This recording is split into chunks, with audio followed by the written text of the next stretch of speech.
Good morning বন্ধুরা। তো বেরিয়ে পড়লাম সকাল সকাল সরস্বতী পুজোর দিন রেডি হয়ে হলুদ মেখে স্নান করে তো অঞ্জলি দিতে ছেলেকে নিয়ে তো রেডি হয়ে গেছি। আমি এই যে বেরোচ্ছি, মা বলছে সাবধানে যা, আঁচল লুটছে।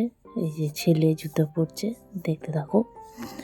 এই যে রেডি হয়ে গেছে, পাঞ্জাবি পরে বেরিয়ে পড়েছি দুজনে, মা ছেলে মিলে বেরিয়ে পড়েছি অঞ্জলি দিতে। এই যে মুখের দিকে দেখছে, মুখটাকে বাংলার পাঁচ করেছে, সকাল সকাল চান করতে হয়েছে বলে। একদম যে একজনদের বাড়ি গেছি, তাদের বাড়ি পুজো হয়ে গেছে। তো ছেলে একটু খেলে নিল, ওরা বলছে চলো কাকিমণি একটু ঘুরে আসি, ঠাকুর দেখে আসি। অঞ্জলি দেওয়া হয়ে গেছে, দুজনে মিলে বলছে কাকিমণি চলো যে একটু ঠাকুর দেখে আসি দাদাভাইকে নিয়ে। তো বেরিয়ে পড়েছি আমরা সবাই মিলে ঠাকুর দেখতে। এবং রাস্তায় আমার বাবার সাথেও দেখা হয়ে গেছে। এই যে আমার বাবাও যাচ্ছে আমাদের সাথে ঠাকুর দেখতে। এই যে ছোটো ছোটো দুটো কাকিমণি, মানে আমাকে কাকিমণি বলে ডাকে বলে আমিও ওকে দের কাকিমণি বলি।